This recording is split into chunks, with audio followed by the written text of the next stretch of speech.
All right, good evening and welcome to another edition of The Trending Mind. We have another intriguing and informative conversation for you this evening. With me are Dr. Michelle Luard and Antoine Craigwell. Please like, share the broadcast, and we'll be back with you shortly. What is knowledge? And how much of it must we acquire in order to better our lives? What makes some forms of knowledge seemingly more advantageous than others? What fuels this desire to learn and to know and to understand? And how much of what we learn is actually applied to the bettering of our lives? Is it necessary to know in order to grow? Join us, a group of former Guyanese high schoolers and our special guests, as we chat about the things we need to know and about education and the process of learning in the tech age. This is The Trending Mind, Friday evenings at 7:30 Eastern Standard Time on Facebook. I gave up. I gave. What is knowledge? And how much of it must we acquire in order to better our lives? What makes some forms of knowledge seemingly more advantageous than others? What fuels this desire to learn and to know and to understand? And how much of what we learn is actually applied to the bettering of our lives? Is it necessary to know in order to grow? Join us, a group of former Guyanese high schoolers and our special guests, as we chat about the things we need to know and about education and the process of learning in the tech age. This is The Trending Mind, Friday evenings at 7:30 Eastern Standard Time on Facebook and YouTube.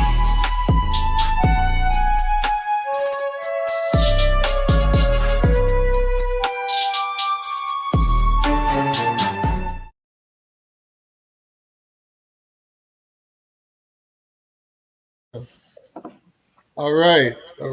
We are back, and this is The Trending Mind.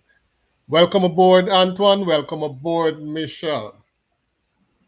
We're talking today about hard aisness or stubbornness, as some would say.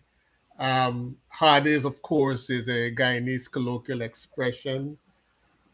Michelle, growing up, when you heard the term hard is, what came to mind? Whenever, whether it's your mom or someone in the neighborhood say, this person here is hard. What did you visualize? What came to mind was they talking about me.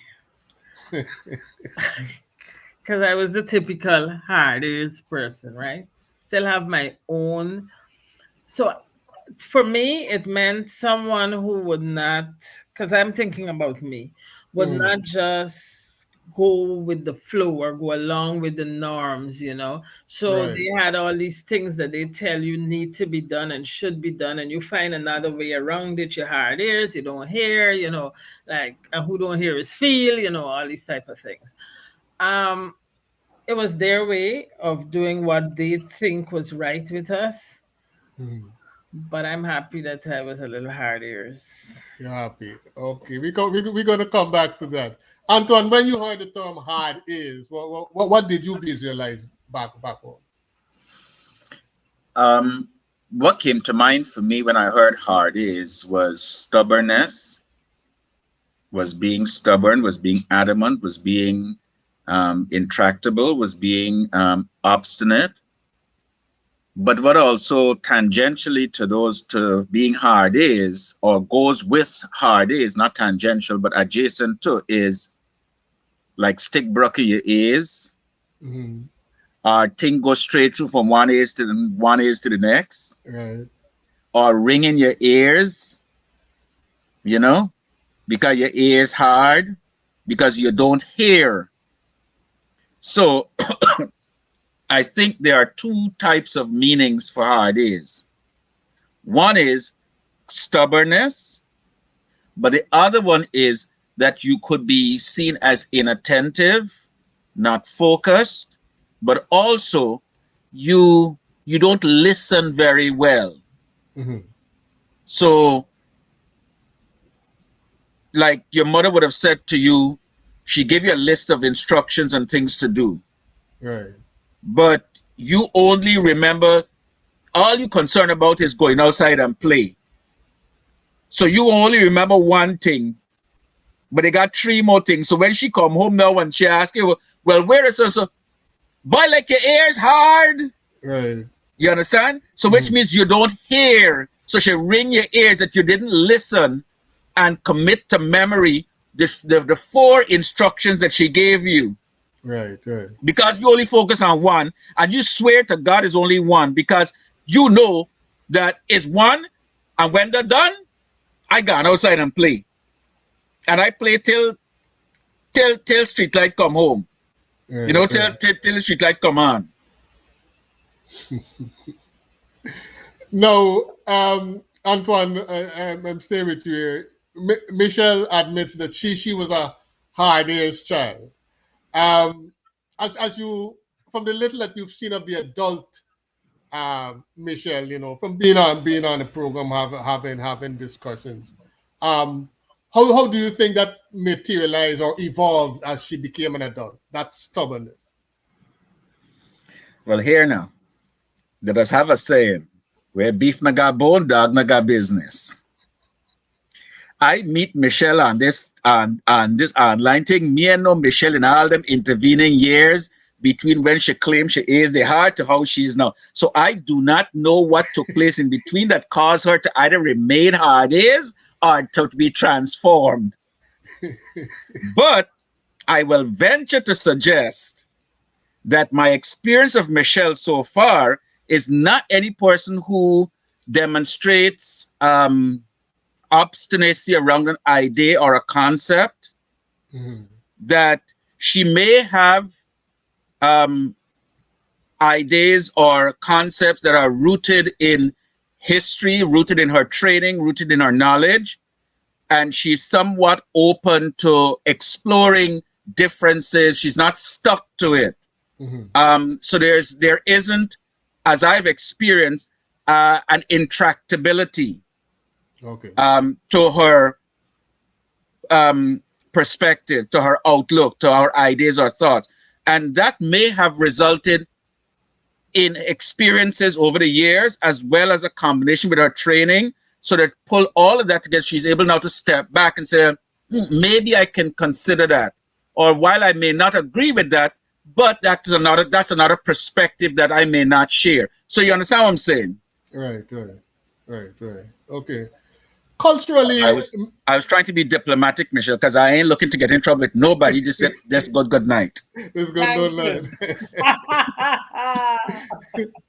line. Culturally, we've each lived in primarily in two societies, the Guyanese and the American society. Michelle, which one would you say the population would more tend to lead towards being a hard A's population, the Hmm. American or the Well, Guyanese? well, Guyana, when I left Guyana, right? Yes, I think Guyana would be second because Guyanese were are typically until now very passive people, people who confirm very easily, right?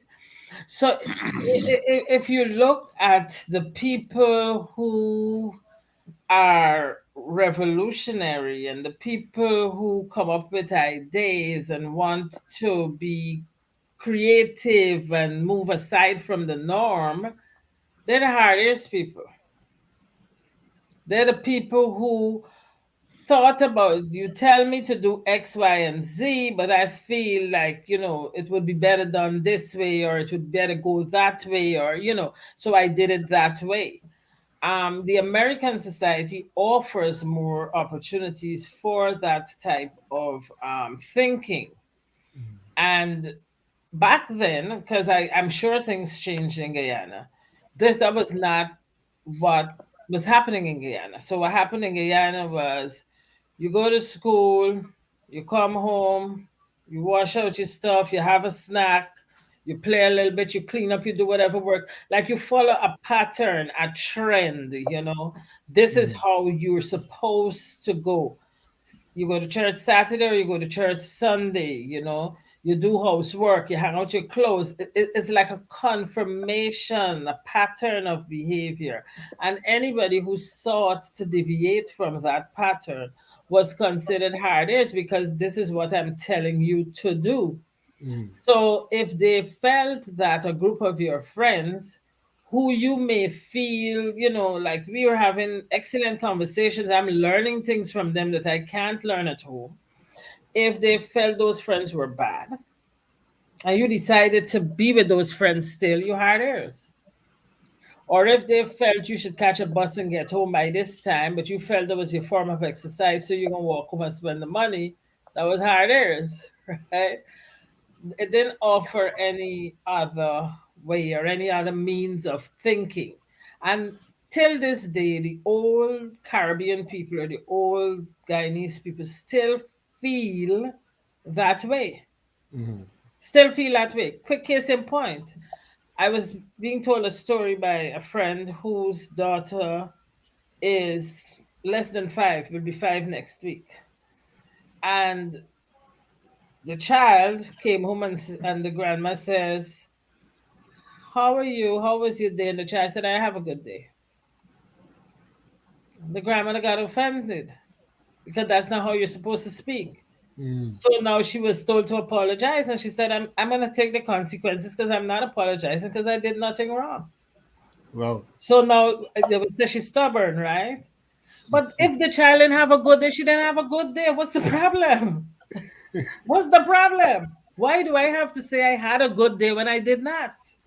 uh, You know, and it's those types of confirmation. So our expression is limited because you know we have to be. right. So, Antoine, look, considering what Michelle said and looking back at the young days, from a psychological standpoint, when is it really, because as Michelle is saying, a lot of what our people back home call hardness is simply is when you did not go along with whatever the rules were, or you didn't go along with whatever was asked of you. Uh, does that for you, is that true stubbornness, or is it something different? I think there are a number of different factors at play here. Um, some of it is cultural, but Mm, some of it may also be biological or emotional responding or even mental or neurological development. So, for example, with the child that Michelle was just using an example, there's a cultural conditioning that mhm, the child is accustomed to or is becoming accustomed to of being forthright, direct in expressing themselves, which goes counter to the kind of cultural dynamics that the grandmother grew up with, which is a colonialist environment in Guyana that said, as Michelle was saying, not just so much in a routine, but in terms of behavior. So you have to conform to this kind of behavior and you have to learn to conform to this behavior because it is because not conforming is likely to lead to chaos and disrespect and disregard and rudeness and all this kind of things. So that child may be considered in a Guyanese context as rude, okay? And perhaps there is a place for rudeness when it comes to children. But I don't, as a rule, think mhm, that adults are rude. they're just very direct or plain spoken. Because a child will repeat or mimic or throw words together because they don't quite understand the concepts and the meanings of words and how they fit together. So they will just throw stuff together and see what kind of reaction they're going to get. Right.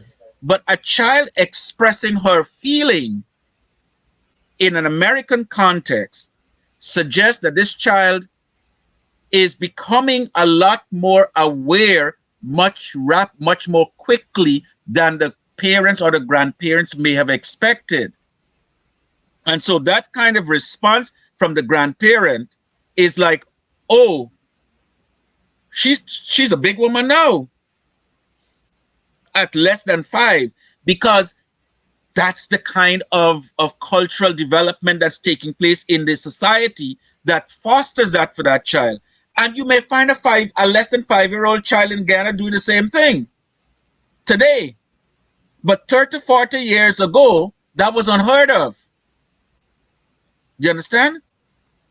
So there is a kind of an evolutionary, cultural evolutionary shift or a cultural evolution that's taking place that is predicated on a number of different factors in both environments that is causing a 5-year-old child to be more outspoken, to be more expressive. In the Guyanese context, for example, and I am constantly saying that Guyanese culture is doing a slow walk to becoming an American satellite. So you'll find a 5-year-old child in Ghana may come home and express the same thing in Guyana. And the parents or the adults in the household may look at that child in astonishment, astounded that this child can say something like that and this child is being rude. But they know that they dare not mete out any punishment to this child, because now you're going to have child welfare up in your face, which is a similar situation that takes place here in the United States. So you've got similarities taking place in both, because their cultures now evolving, where one is becoming like the other. Does that make sense? You understand what I'm saying? Yeah. That makes sense. But Michelle, Anton points to the whole slow walk towards the American culture and so on. But I think if we pause and really look way back, there were always a few of us, I mean, long before American television and whatever, who had a very independent streak. Where we got it from, maybe a mystery. But there was that kind of independent streak. I remember I was what, 8 or 9. We had a tradition of going up the coast to my grandmother's. My other siblings. We would all be put in a hire car, a Wolseley, Morris, Oxford, or wherever it was, and sent up the coast. And one holiday, one August holiday, I wasn't in the mood to go, and I just didn't go. Right? So the car came, picked up my other siblings and thing. Right? Of course, when I later got a good wild cane and thing. Right? But I for whatever reason, I just stood my ground. I ain't going. All right. And I know that there were a few other kids like that who, for different reasons and in different situations, would stand their ground. Um, that kind of mind in a school environment, Michelle. How do you, as an educator, deal with someone who will just hold their ground irregardless? So I have a totally different philosophy because my disclaimer, I was very revolutionary from very young. And if you follow me, you will understand that I don't just buy surface stuff. And because of that, and because I see children as young adults, I feel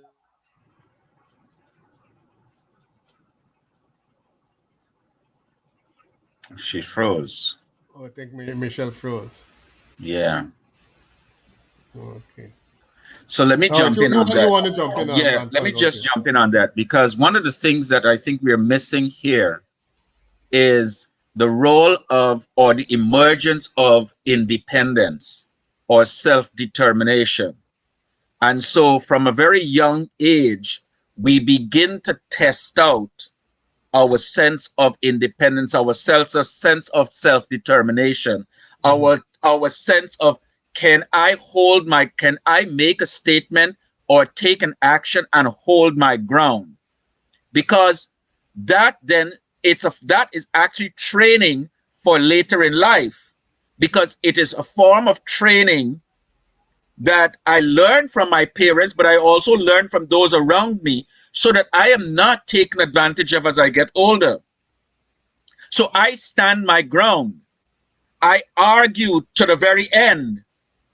Even if my argument is a losing argument, I will continue to argue and hold out, because it is part of that inherent survivalist mechanism that begins to build my determination, my independence, so that when I enter into the real world as a young adult and an adult, I am not going to be bullied.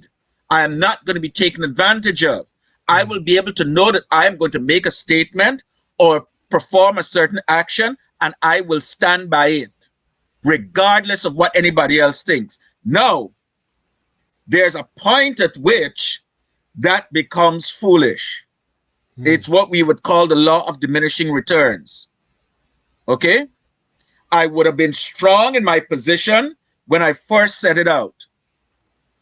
But then as the argument or the situation progresses, me continuing to hold that position shows its weakness. It starts to lose strength.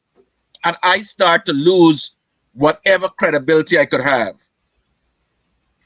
And so if I continue to hold out, then that is not just aisness. That is not just stubbornness. That is downright obstinacy to the point of foolishness. You understand? Right. Right. So there's got to be an understanding between what is stubbornness or obstinacy and adamance, and what is foolish, what is unsustainable, what is indefensible. Because after a while, regardless of how stubborn you think you may be, you eventually have to relent. Now, you have to know at what point you are going to relent, and what price are you going to pay, not just for relenting, but for being obstinate in the first place and holding out for so long, because maybe the obstinacy may have carried forward up to a point and may have been, like I said, the law of diminishing returns. It may have been effective up to a point. But here's another aspect of stubbornness. It's pride and ego. Because pride and ego combined will cause you to protract that obstinacy to the point where it becomes foolish. Even though your pride is now severely wounded, even though your ego is now severely undermined, you are still going to hold out. Yeah. Michelle, Yeah, you want before me you to got cut off, answer? you were making a point. You say Yes. you deal with it different. You look at things Yes. differently. Yeah. So for me, I wear jewelry up until today. Right? I grew up as an Adventist, and I got a lot of licks for wearing jewelry. But I was never convinced that jewelry is wrong. So for me, what is important is to convince a young mind, to show a young mind why you're making the decision you're making, and try to reason with them. And very often, if you are honest and reasoning with kids, you either see their way or your way. So sometimes you get to understand why the kid is thinking the way they're thinking. And then you can utilize that to either guide them, show them. So I don't really become upset with a kid making a decision or saying, I don't agree with this or I don't like this. I don't think it's rude. I think it allows for another perspective. And sometimes they're right. Mhm. Sometimes they're right. So I view things a little different, and when you begin to speak to them, you begin to see what's happening. So when I give up my ego and I don't start tripping, well, I'm in charge, I'm the principal, and how dare you. When I give Hmm. up that ego, it destabilizes them because at that point they recognize now we're humans and she really cares. So which one of us don't want somebody to care for them? Right, right. So, I'm sure if they said to you, listen, your grandparents really want to see you, you know, they really want to see you, they miss you, they want a hug from you, you know, then you would give up, this thing is boring, this thing is whatever. And you would say, look, let me go because they need me, they want that hug from me, rather than you had better go, and I have something better to do here. And getting some lashes doesn't really matter to me because I would have achieved what I wanted to do. You see, to me, our way of dealing with things where we have experience, that's why we're adults. So Mhm. we have experience, and fine. Our experience is based on different things that occurred. It doesn't necessarily mean that the kid is going to have that same experience because of one or two factors, because other factors may be different. So when we're saying to do this, do that, do this, do that, and expect the exact outcome, it may not be the correct thing. So we Right. really should listen some more as adults, and then with our experience and understanding what they're going through, then we would better be able to guide them. They would better listen to us. Right, right. And I think society would be better that way. Okay. Speaking about society, Antoine, as we look at, you know, both sides of the ocean, Guyana and the US, do you think that excessive partisanship is giving rise, especially in this social media age, to a special kind of hard-isness? I think like Michelle is saying, it takes on a different perspective. I think and it depends on there are a number of so there are a couple of different variables and factors that are involved. So you're looking at age, you're looking at cultural dynamics and influences. You're also looking at how behavior and language formation is evolving or has evolved from one period to now. Um, we may find because of social media and the access to more and more information that you will find perhaps children will challenge a lot more. They may not understand the context of the information, but with access to the information, they feel that they are now in a place or a strengthened position to challenge. Okay? Mm. And I like what Michelle says in her approach, which is to work with the child or work with the student to help them understand where what what their perspective is and how where their perspective fits within context. Yes, in a traditional Guyanese family, there is no context. It's my way or no way at all. Mhm. And if it's no way at all, means there's the wild cane or the machine strap or an electric cord or a piece of tambourine whip or something. Right, right. You understand? So it's like, but then, like I said, now in Guyana there is a child welfare agency. And here has already been established. So children know here you go to school and teachers observe you. Teachers observe your behavior. Teachers observe your body language. Teachers observe to see if there are any marks of violence on the body. Okay?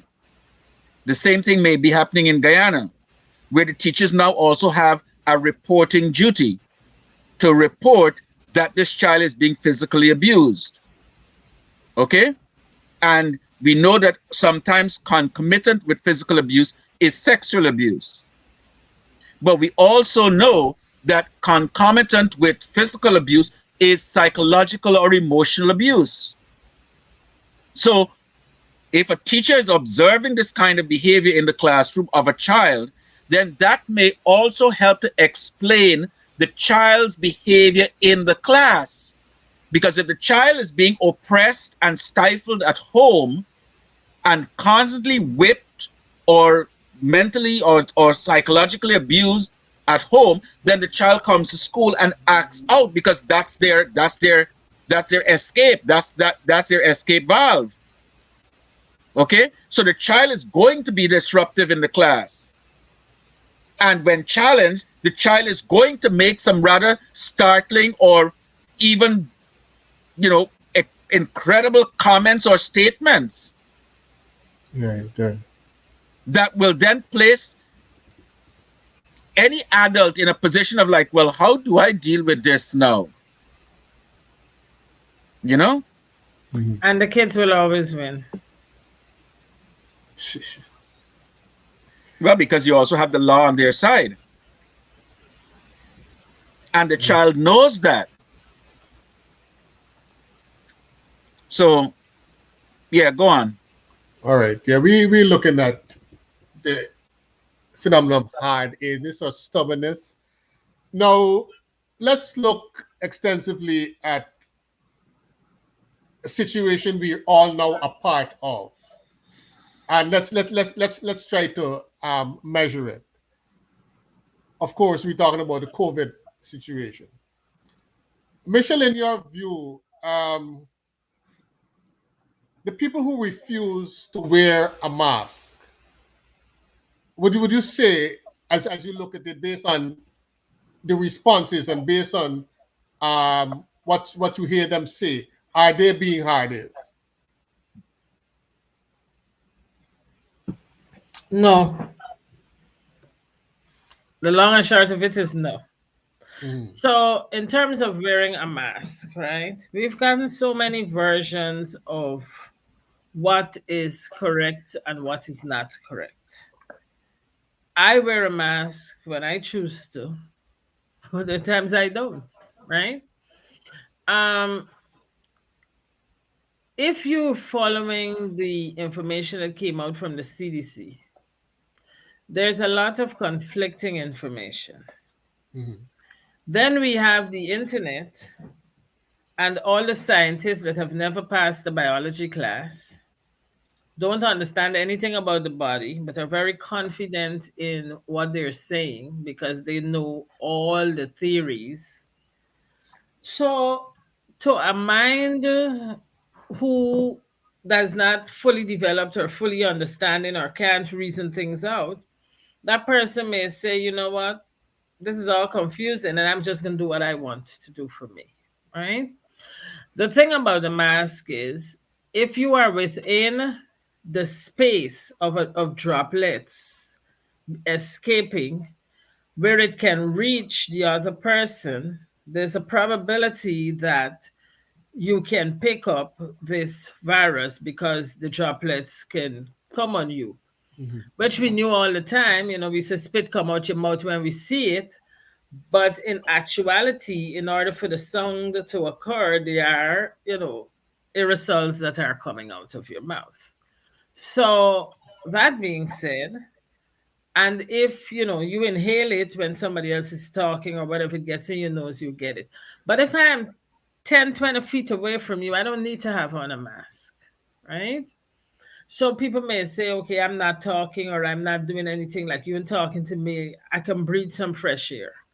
because there's got to be side effects to wearing a mask continuously, and especially in buildings, right? And then if you're wearing a mask and you all sweat up, I usually explain it like this, where I say, if you have a few drops of urine come on your pants, nobody may know, nobody may know, because it's not a lot. The pants is going to shield it, and it's going to look like nothing has happened. But if you get enough, it's going to soak through. So it's the same with the mask. If the mask becomes wet after it would have held so much particles, then it is no longer protecting you. So people have on this mask all the time. It's all sweat up, it's wet, it's everything, and they feel they're getting protection, and they're not really getting any protection. So I think the way the mask is messaged, it would cause people not to wear it, but it's not because they're hard ears, because who say you have to confirm? You know, Okay. it's choices, and that's the thing about this term hard earsness that I have a problem with, because it prevents people from having choices that a human should have. I should be able to choose what I want for my body, and it's no different from you can't have an abortion, or you can't eat this, or you can't. Those are choices I should make. You give me the information and let me decide how I want to navigate this, but you should not tell me to do it. So that's my thing with it. Okay. Are you in agreement, Antoine? Why you ask if I in agreement? You setting me up now. You trying to instigate conflict between me and Dr. Leor today, tonight, you know. I watch you whole night. Whole night you trying to set fire. I'm just wondering if you're in agreement. That's all. I'm thinking that we have a saying in Ghana, when your ears hard, you're gonna feel. Because it means that you have decided to adopt an intractable position, and you will then have to bear the consequences of that choice.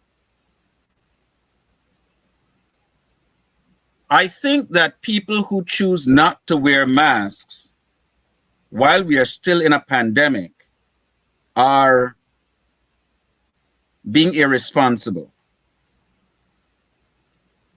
Because given even what Michelle was saying, and I do agree that at the very beginning, the CDC back in March, April, and May last year, the CDC, as well as New York City Department of Health and New York State Department of Health, were all giving conflicting messaging around and about this virus.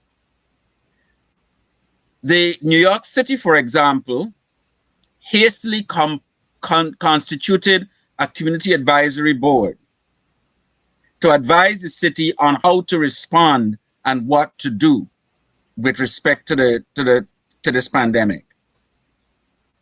But the New York City Department of Health, on one hand, because of politics and money from the mayor and the governor, brought in health and hospitals. Okay? That health and hospitals then superseded the Department of Health. And I argued for months that the Department of Health already had the knowledge and the expertise to manage epidemics and pandemics. I said, look back to the 1950s when New York City suffered a smallpox outbreak. In the space of 1 week, 500,000 people were vaccinated. Okay? They recognized who was the first vector, and they quickly locked down. It was a one man on a bus, on a Greyhound bus. They locked that bus down, quarantined everybody on that bus, and began vaccinations right away. There were no discussions about it. Look back at the 1918 flu pandemic. The 1918 flu pandemic, people knew what was the problem. They wore masks. They took precautions. But when the pandemic seemed to subside, they relaxed their defenses, and the pandemic came with a second resurgence that actually killed more people than the first time. So there is evidence, there are lessons that we could have learned. Now, the CDC was politically corrupt back early last year. Okay? Because the CDC director was a political appointee who was corrupt. End of story. Okay? So anything coming out of that CDC undermined the credibility and the authenticity of any of their messaging, which the CDC has sought to build over decades as the preeminent institution to provide guidance for the rest of the world. So that got damaged. So yes, to Michelle, the messaging that was coming out was so contradictory and conflicting and confusing that nobody knew what to do. They were telling you, do this for masks, do that for masks. You don't have to wear masks, wear masks. No. So then finally they got around saying, yes, these are the masks that you need to wear. By that time, the damage had been done. So, yes, I can quite understand Michelle's point that she will choose to wear a mask sometimes and sometimes she chooses not to. And that depends on proximity and all sorts of other factors. Fine. In my case, I wear a mask the minute I walk out my door. So just like I live in a 6th floor walk-up building, that just to go downstairs to take the garbage out, I got to put on jacket, shoes, socks, walk with my wallet, go with my keys, go with my phone. One more addition, put on my mask. Because in a sense, I'm going to war. And going to war in the outside world, outside of my apartment, I need to protect myself. I need to be on the defensive. You understand? So I do think that masks are still necessary. Because if we look at some of what is happening in terms of breakthrough infections, even for those who have been vaccinated, the mask prevents you from contracting the virus a second time or the first time and breaking through the proximity of that is provided by the vaccines. You understand? So it is necessary to continue wearing the mask because we're still not out of this pandemic. The WHO just said last week that they estimate that we will be deep into 2022 before we can successfully say that we're out of a pandemic. I agree with all of that. What I'm saying is, I personally don't walk out of my house with a mask because I'm walking from my door to the garage to my car. There's nobody. Okay? I ain't wearing no mask. If I am walking outside down the street, nobody's next to me, I always have a mask. Like my mask might be here, but I need to breathe some fresh air. But if I come into contact, coming close to anybody, I put on my mask. So I choose when I want to do it. I personally am not going to be wearing masks in the open without any proximity because the virus is not able to like float through the air in droplets for that length of time. And that's where the confusion from the CDC came. Because I remember deep back in early April of 2020, I was walking myself and my husband through the streets of Canarsie. We were wearing masks. And everybody was saying to us, no, the CDC say you wear masks to protect the other person. I told them my science didn't tell me that. And to me, this thing has got to be airborne. At the time, they were saying no. The streets were clear at 8 o'clock, not a person on the road. You could have walked the middle of the street, how people were afraid. And people were just dying in New York City. And they kept saying that it is not airborne. It is not airborne. Maybe if I wasn't taking those precautions, I might not have been here. But so, a lot of the things that they're saying, like some of the masks we wear, if you're asthmatic and you're wearing those disposable masks with the particles, you could be making it worse for yourself. So you really should be wearing a cloth mask with the filter in it. There are a lot of things that, and that's the problem, because we look at the big manufacturers and who's benefiting at this time, and then the small man is always the person who's crushed, and that's the sad part of it. But you just mentioned something just now which I thought is quite interesting, because so for example, I live, like I said, I keep mentioning I live on a 6th floor walk up. And you got any idea what it's like to climb 6 flights of stairs wearing a mask? Yeah. Okay. Because I do it for 4. There's plenty. It is like suffering. And I remember at the beginning of the pandemic, I would have on my mask, and I'd be like, all right, let me move this mask while I climb this stairs so I can breathe. But then it occurred to me, I don't know who would have passed ahead of me or who may have come down the stairs that has the virus, and the droplets would be lingering in the air. And as I am climbing and I am going up with my mouth open, or I'm breathing in deeply because I'm trying to get some oxygen to help me up these 6 flights of stairs, and I may be carrying something, so there's increased exertion, that I would then literally be gulping in wherever virus is floating in the air. So I'm like, nope, I'll wear my mask. The other thing that has come up, which I think is a valid thing for a lot of people who have concerns about the capitalist side of this pandemic, the money-making aspect of this pandemic, is who are the many different manufacturers or companies that are benefiting from this. So yes, we know that a lot of these masks are coming from China. Okay, they are made in China. What are there any significant quality controls to look at the quality of the masks that are coming? Second, the other aspect of this that we have not looked at and considered is the number of masks that are ending up in the sewage or the waterways. And are they clogging? Are they polluting? And are they causing damage to marine life? The masks are not necessarily biodegradable. So they're ending up in landfills that if they should have been burnt, then what are the toxins that are going to be released when these masks are burnt? Even the regular surgical masks that you wear, the blue masks, okay, you can only wear those for so long before you have to dispose it and put on another one. So when you dispose it, where does it go?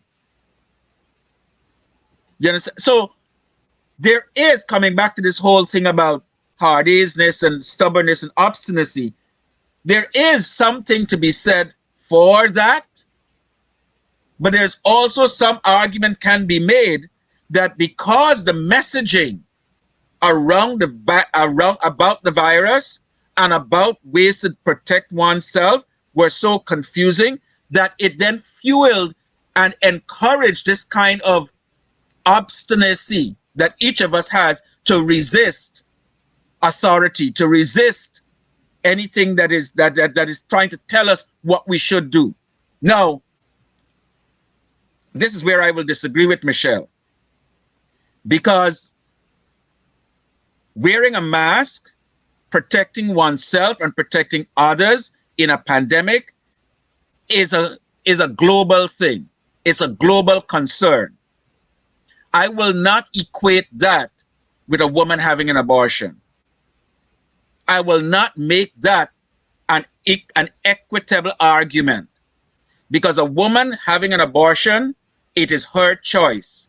Her choice to have or not have an abortion will not have such a ripple effect on the wider society around her. It is her choice. She makes that decision. But having the virus or not having the virus and being subject to contracting the virus is a general applicability for people around me. So how I protect myself also means I can protect somebody else. Do you understand? So I just want to bring that distinction in. I just want you to consider, though, that when I bring a child into the world that I can't look after, the welfare system is taking the child. The social system is affected. The child can end up being in areas where, so it does affect society, even though we think it's this one person and it might not be as wide, it still does affect society because things happen, right? And that should be a decision that I make for me. So a lot of times we just think, okay, if we do, if this happens, this is it. But sometimes there's rippling effect, just like I say, a doctor is fortunate to bury the mistake. When a doctor makes a mistake, the doctor's mistake is buried. When an educator makes a mistake, they have to live with that mistake. It's a society that is disrupted as a result of the mistake that an educator makes, right? But very often people cry out every day when a doctor go into a surgery, make a mistake and a person die. You see all this write up. Every day an educator goes to school and kill the lives of 20 kids. And they come home and they have a good time. Well, there are two things you're just talking about there, because the doctor will have liability insurance. You have none. And the educator, and as far as the United States is concerned, the educator is part of the pusher for the school to prison pipeline, especially in Black communities. So when the educator decide, well, I ain't teaching today, or I ain't feel like doing nothing, and you do what you want, right? You give it. So you're encouraging the educator, then becomes part of the problem to the prison school to prison pipeline. So and they're fueling the whole prison industrial complex. That's a whole other conversation. But there is some argument for that too.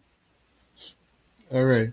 Thank you so much. We want to close with the question of, when can hard-aisness be a positive thing? And if, in this whole COVID pandemic scenario, in this highly partisan kind of climate, we can get there. And we want to use Rosa Parks as an example of what you can call the good kind of hard-aisness. Do you think, Anton, that can be applied in this highly partisan climate that we have? That progressive kind of hard-aisness? I'm not sure how it would be manifest. I'm not sure how it would be represented. I'm not sure how it would be practiced. Very simply, perhaps getting your vaccine or wearing your mask. Choosing not to get vaccinated, choosing not to wear a mask, choosing not to take protective remedies or measures could be seen as a form of hard-aisness, but I'm not seeing any way of making that positive. Except to argue, somebody might argue and say, well, it's my autonomy, it's my independence, it's my right, it's my decision. But we don't live in isolation. We live in conjunction, and we are social creatures, so we live with others. So when we suborn our own desires, our own, stubbornness for the sake of others, then we could actually progress. But if you want to go back and use like an example of Rosa Parks and being stubborn or adamant about not getting up from that front row seat on the bus to give way to the white people, there are a number of other people who have been stubborn, and what were the consequences? And she was prepared to pay those consequences. She was prepared to pay the price for that, because she knew that because there was actually another woman who a few years before had actually done the same thing. But that woman was never recognized as Rosa Parks was. Rosa Parks was recognized because Rosa Parks was already a member of the Southern Leadership Conference. And she was a seamstress. So she was already part of the resistance, as it were, part of the Black resistance to white supremacy and to racism. So her act was both social and political. You understand? Mhm. Now, I'm trying to think of if there are any Guyanese that we could think of whose actions or whose behavior were in any way kind of revolutionary or independent or self-determining. And I'm thinking perhaps maybe what Walter Rodney, you know, Mhm. in his in the way that he set out to disrupt the status quo and come up hard against Burnham. Um, I'm not sure. I'm not sure how you can positivize um, somebody who's stubborn, because if you look at the very nature of stubbornness, it's digging your heels in. It's going against the norm. Mhm. It's asserting your identity, your independence, your self-determination, regardless of the consequences. And sometimes the consequences for doing that can be rather dire. Right, right. And it could be rather costly. So I'm not sure how you'll positivize that. No, well, So, we looking at we like a looking at. hardest person and seen a man. Listen to me, but you could be more hard days than me when I was younger, and Make a I still hardest hard days person. up to now. Make a hardest person and see. So Okay, your there are closing many remarks, Michelle. positives in being hardest. So, for example, Andy asked about the vaccination. If I were in a position of power, the only reason why you would not be vaccinated, because I believe science is correct, I would go against the norms to ensure that every person is vaccinated, right?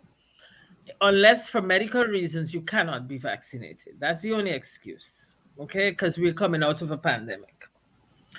In terms of Rosa Parks, yes, she was hard ears. And I think everybody who brought us out of slavery was hard ears because they would not comply with what they were expected to do. That's how they ended up bringing us out of slavery.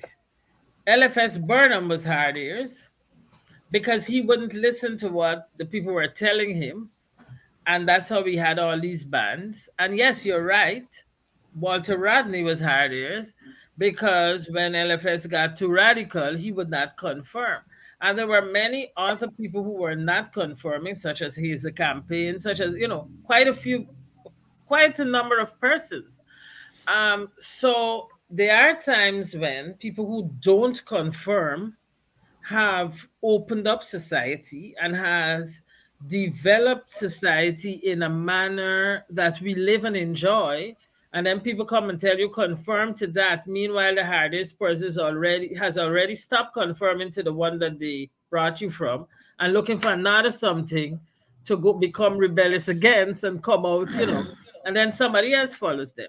So that to me, if we think about John Lewis, he was hardest. Good trouble, necessary trouble, right? And so to me, the politicians who want to be re-elected, they're not standing up for anything. Instead, their focus is around being re-elected. And so they would not go against the norms, go against where people are liberal and they can make choices.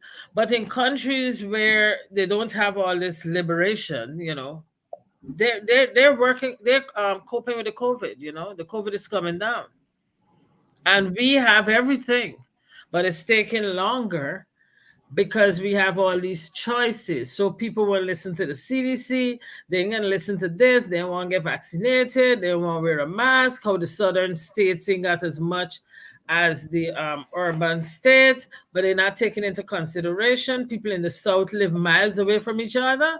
So yeah, it's not gonna spread as fast as it would spread when you're in New York because we live and breathe in front of each other, right? They're not thinking about that. They're just thinking about what their systems or their history has told them to do, however they want to do what they want to do. rather. So if I became the mayor or the president of the United States, everybody would be vaccinated.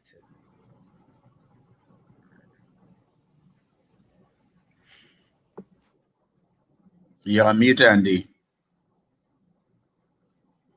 You're mute, Andy. Andy, you're mute. Oh, sorry about that. Yeah, so Anton, we consider that maybe, this fact that in the US, we're a society that prides ourselves with having choices, but it somehow may have led to our demise when it comes to the COVID. I agree. Yes. I agree. And somehow it did. It did. I agree. On that note, we will close off this discussion. Finally, we agree. Hard aisness. You think? Girl, listen, but I could have continued and I would have hold out on my position, And you would have seen me hard aisness show up here tonight. Because like I said to Andy, when you got disconnected, because I talked about the law of diminishing returns, that the hard aisness could continue up to a point, but then after a while, it becomes kind of like foolish. And I'm like, at what point do you stop this? At what point do you stop holding out? Right. All right. Thank you so much, Anton. Thank you, Dr. Lord. And thank you for the folks who would have been tuned in to us. All right. This has been The Trend in Mind, and we were talking about hard aisness. See you. Have a good night and take care. Bye. Okay, where is it?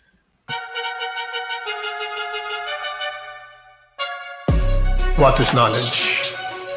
And how much of it must we acquire in order to better our lives? What makes some forms of knowledge seemingly more advantageous than others? What fuels this desire to learn and to know and to understand? And how much of what we learn is actually applied to the bettering of our lives? Is it necessary to know in order to grow? Join us, a group of former Guyanese high schoolers and our special guests, as we chat about the things we need to know and about education and the process of learning in the tech age. This is The Trending Mind, Friday evenings at 7:30 Eastern Standard Time.